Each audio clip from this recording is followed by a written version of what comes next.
জন্তু ঢুকিস না জন্তু।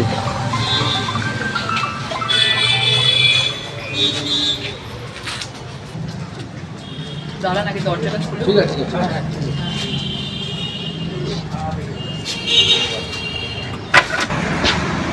জন্তু ঢুকিস না। কি কথা? আমি আসিনি অনেক, মানে সবসময় তো থেকেছি, কিন্তু কখনো সাহস পাইনি আসতে। তো মনে হলো যে পুজোর পরে একবার ওনার সঙ্গে দেখা করব। এসছিলাম, দেখা করে গেলাম। তাদের অবস্থা তো ভালো না, ওনার অবস্থা।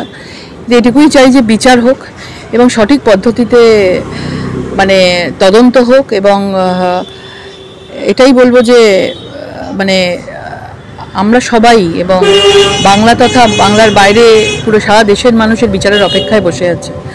তো আমরা চাইবো যে আমাদের নির্ভয় বিচার পাক এবং বাবা মার জন্য শান্তি পাক।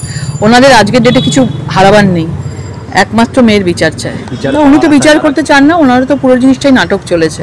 প্রথম শুরু থেকে ফাঁসি চাই বলে সব প্রমাণ লোপাট করেছে। ফাঁসি চাই বলে মানে আজকে মানে বিভিন্নভাবে আন্দোলনকে আটকাতে চেয়েছে।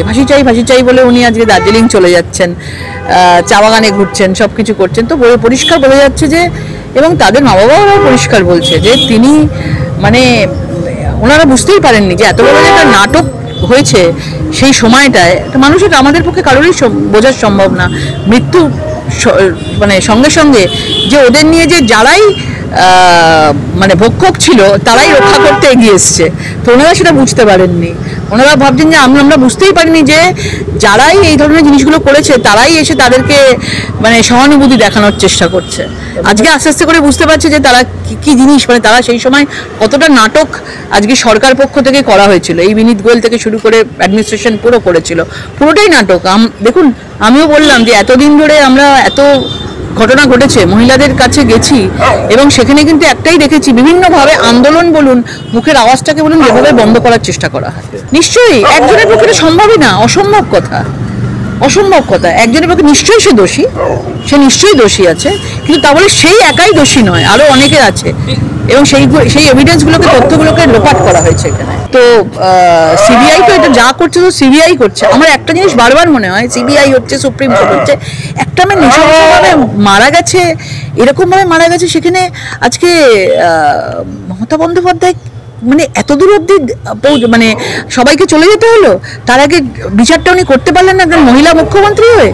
এটাই সবচেয়ে অবাক লাগছে। এভিডেন্স লোপাট করে দাও এবং বিভিন্নভাবে গন্ডগোল করে নিজেদের লোক ঢুকিয়ে জিনিসটাকে একদম মানে ঘেঁটে দাও, এবং কেউ যেন আওয়াজ তুলতে না পারে। নিজেদের লোকেরাই বলছে আমরা আন্দোলন করবো, আমরা আওয়াজ তুলবো বলে সবাইকে আলাদা আলাদা করে দিচ্ছে। সেখানে পার্টি পলিটিক্স ঢুকিয়ে বলছে কে বিজেপি, কে কংগ্রেস, কে সিপিএম, কে তৃণমূল, এইসব করে বিভিন্ন বিষয় মানে যেমনভাবে তারা পলিটিক্স করে না, বিভিন্ন জাতকে আলাদা করে দিয়ে ডিভাইড অ্যান্ড রুল পলিটিক্স করে, সেখানে এখানেও তারা পলিটিক্স ঢুকিয়ে দিবে। শুনুন, যেভাবে উপনির্বাচনে সন্ত্রাসের আর খুনের রাজনীতি হয়, আর কোনো জায়গায় দেখেছেন এতগুলো ভোট হয়েছে? কোনো জায়গায় দেখেছেন মনে হলো যে পশ্চিমবঙ্গের ভোট উপনির্বাচন হচ্ছে? রক্তারক্তি, খুনোখুনি, মার্ডার পর্যন্ত হয়ে যাচ্ছে, মানে গাড়ি নিয়ে বিক্ষোভ হয়ে যাচ্ছে, গাড়ি ভাঙচুর হচ্ছে। তো এরকম কখনো ভোট দেখেছেন? কারণ তাদের প্রতি মানুষের যে বিশ্বাস হারিয়েছে, সে নির্ভয়াতে, তিলোত্তমাতে এত লক্ষ লক্ষ মানুষের রাস্তায় নেমেছে, এটা তাদের প্রতিবাদ। তাহলে ভোটটা কে দেবে? তাদেরকে?